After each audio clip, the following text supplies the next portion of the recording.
আজকের ক্লাসে স্বাগতম। আজকে আমরা সূত্র আলোচনা করব অন্তঃবিভক্ত। রেখা বিভক্তকারী বিন্দুর স্থানাঙ্ক। একটি রেখাকে আমরা দুই ভাগে বিভক্ত করি দুটি নিয়মে। একটি হলো আমাদের অন্তঃবিভক্ত, আরেকটি আমাদের বহির্বিভক্ত। আরও বিভক্ত করা যায়, মধ্যবিন্দু মানে সমদ্বিখণ্ডিত করা যায়, ওটা আলাদা। তবে নিয়ম হলো আমাদের অন্তঃবিভক্ত এবং বহির্বিভক্ত, মেন হলো এই দুটি। আজকে আমরা অন্তঃবিভক্ত নিয়ে আলোচনা করব। প্রথমে আমরা একটি সমতল নেব, এক্স ওয়াই তল আমরা নিয়ে নিচ্ছি। আমরা এক্স অক্ষ নিলাম, ওয়াই অক্ষ আমরা নিয়ে নিলাম। আমরা এক্স ওয়াই একটি তল নিয়ে নিচ্ছি। X x dash, y y dash, পরস্পর ও বিন্দুতে ছেদ করেছে যাহা মূল বিন্দু। একটি রেখা নিব আমাদের পিকিউ। পিকিউ আমরা একটি রেখা নিলাম। পি বিন্দুর স্থানাঙ্ক আমাদের x1 y1, কিউ বিন্দুর স্থানাঙ্ক আমাদের x2 y2। আমরা এখানে আর একটি বিন্দু নিলাম। এই আর বিন্দুটি যাহা পিকিউ এর মাঝে অবস্থিত, যেহেতু অন্তর্বিভক্ত তাহলে পিকিউ এর মাঝে হবে। আর বিন্দুটি পিকিউ রেখাকে m1 m2 অনুপাতে বিভক্ত করেছে। আর বিন্দুর স্থানাঙ্ক আমরা ধরলাম, এই বিন্দুর স্থানাঙ্কটি আমাদের আমরা ধরে নিচ্ছি x y। এখন আমরা সূত্রটি প্রমাণের ক্ষেত্রে প্রথম অবস্থায় যে কাজটি করব, p থেকে ox এর উপর আমরা একটি লম্ব নিলাম, r থেকে x অক্ষের উপর লম্ব নিচ্ছি, q থেকে x অক্ষের উপর আমরা লম্ব নিলাম।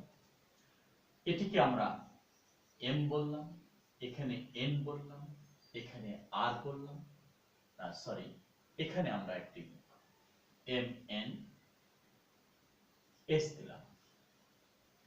এরপর আমরা p থেকে আর n এর উপর আমরা t একটি লম্ব নিলাম, t থেকে qs এর উপর আমরা একটি লম্ব নিলাম, যেটিকে আমরা e দ্বারা প্রকাশ করলাম, আমরা দিয়ে দিলাম। এখন আমাদের যে কাজটি, এখানে দুটি ত্রিভুজ হলো, এই দুটি ত্রিভুজ আমাদের কিন্তু সদৃশ্য ত্রিভুজ। তার কারণ x অক্ষের উপর pm লম্ব, আর n লম্ব, qs লম্ব, আবার pt আর n এর উপরে লম্ব, আর e qs এর উপরে লম্ব। তাহলে এখানে আমাদের pt r কোণ আর e q কোণ দুটি সমকোণ। আবার pt এবং re বাহু দুটি সমান্তরাল, pq ছেদক রেখা। তাহলে আমরা tp r কোণ equal r e r q কোণ, এরা অনুরূপ কোণ। অনুরূপ ভাবে আমরা আবার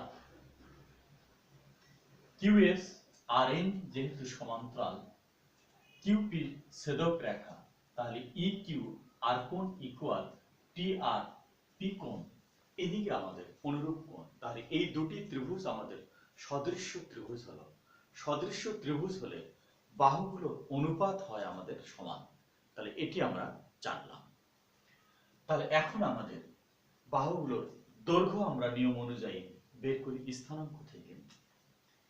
এখানে আমরা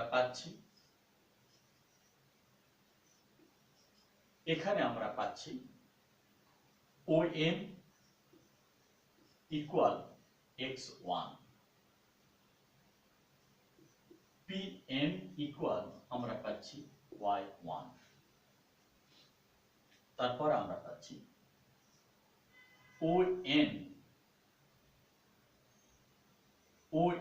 ইকুয়াল পাচ্ছে আমাদের x, আর n ইকুয়াল পাচ্ছে আমরা y, OS ইকুয়াল পাচ্ছে আমরা x2, QS ইকুয়াল পাচ্ছে আমরা y2। এগুলো আমরা পাই। এখন আমরা বের করব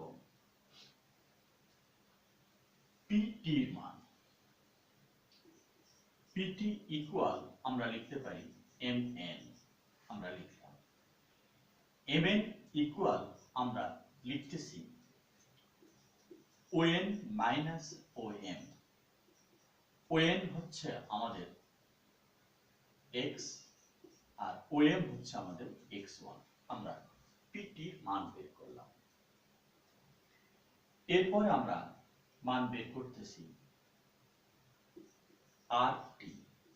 rt ইকুয়াল আমরা যেটি বের করব rt equal rn minus tn equal আমরা লিখতেছি rn মাইনাস tn অর্থাৎ pm। আমাদের এই বাহু আর এই বাহু সমান সমান্তরাল। আর n এর মান হচ্ছে আমাদের y, p m এর মান হচ্ছে আমাদের y1। আমরা বের করলাম। এরপর আমরা বের করব আর ই মান।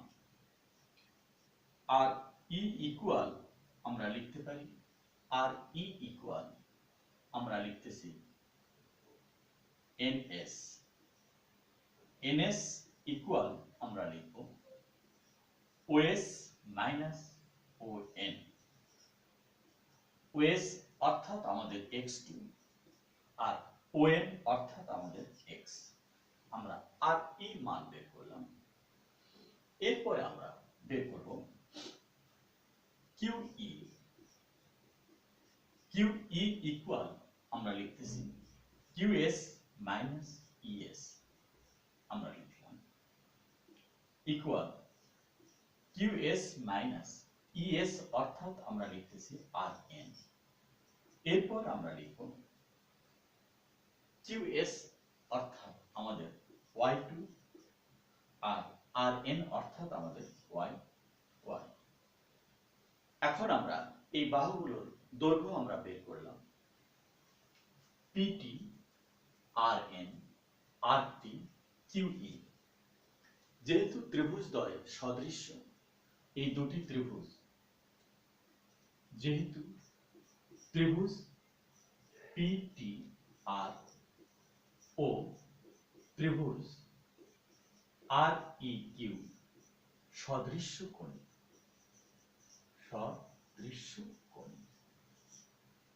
তাই সদৃশ্য,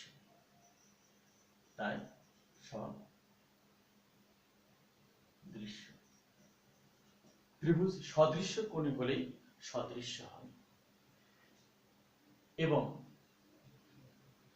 বাহুর অনুপাত আমাদের এখানে দেওয়া আছে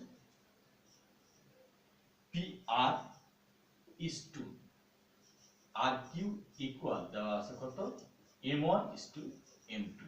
এই অনুপাতটিও আমাদের দেওয়া আছে। যদি সদৃশ্য কোণী হয় তাহলে বাহুগুলো অনুপাতগুলো আমাদের সমান হবে। এখানে আমরা লিখতে পারি PT বাহু ভাগ RE যার সঙ্গে যার অনুপাত। এরপরে আমরা লিখতে পারি RT ভাগ QE। এরপরে আমরা লিখতে পারি PR ভাগ RQ।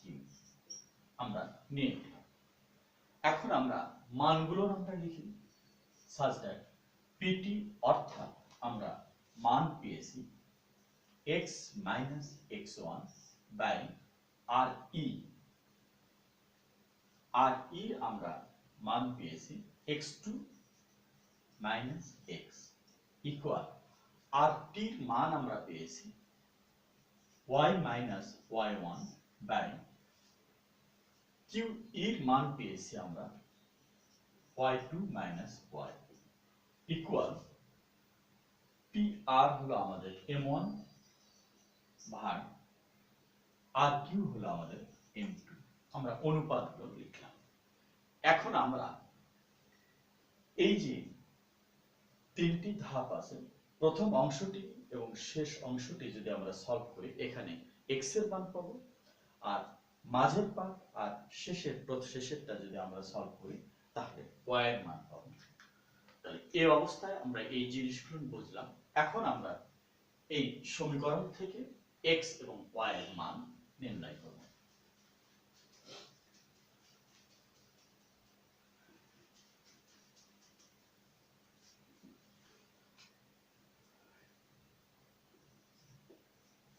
এখন আমরা লিখতেছি x minus x1 by x2 minus x equal m1 by m2 such that আমরা যদি আড়াআড়ি গুণ করে রাখি তাহলে m2 x minus m2 x1 equal m1 x2 minus m1 x আমরা নিয়ে নিলাম। এরপরে আমরা লিখতেছি such that x গুলোকে আমরা একদিকে পার করে নিই m1 x plus m2 x equal m1 x2 plus m2 x1 আমরা নিয়ে নিলাম such that আমরা এখানে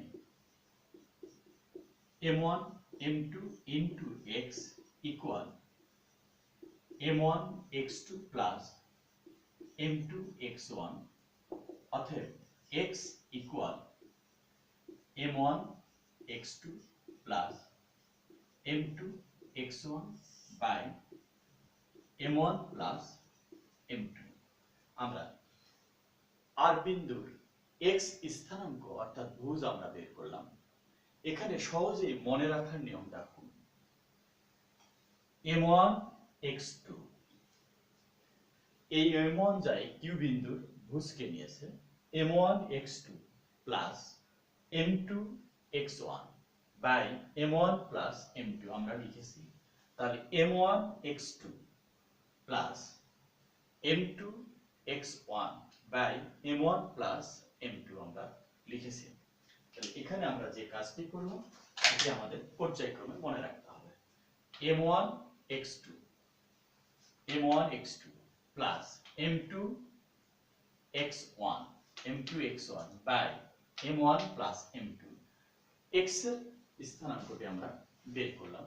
অনুরূপভাবে আরেকটি বের করব এবং আমরা লিখতেছি পরের অংশটিকে y minus y1 by y2 minus y equal m1 by m2 আমরা লিখব such that m2y minus m2y1 equal m1 y2 minus m1y আমরা লিখে নিলাম।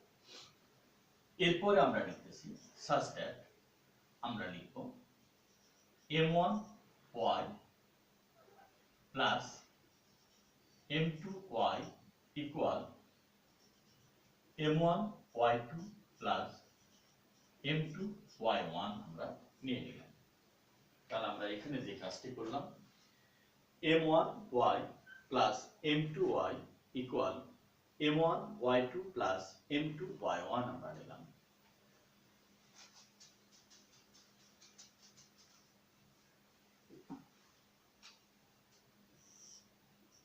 such that এখানে আমরা y1 y কমন নেব m1 m2 into y equal আমরা লিখতেছি m1 y2 plus m2 y1 আমরা লিখলাম।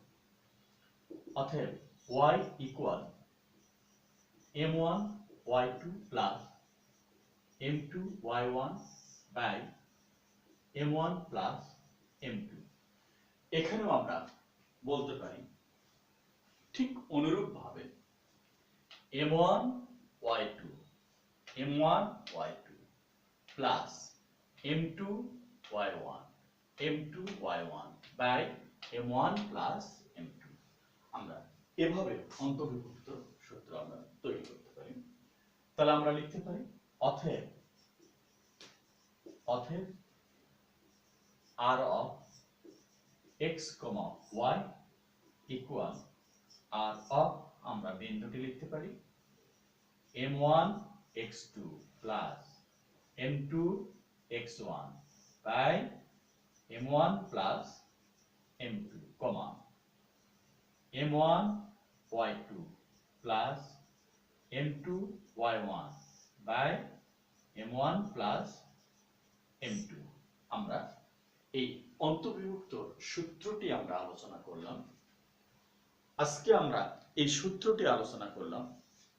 এর পরবর্তী ক্লাসে আমরা অন্তর্বিভক্তর এই সূত্রের আলোকে কিছু অঙ্ক সলভ করব। আজকে এখানেই, আল্লাহ হাফেজ।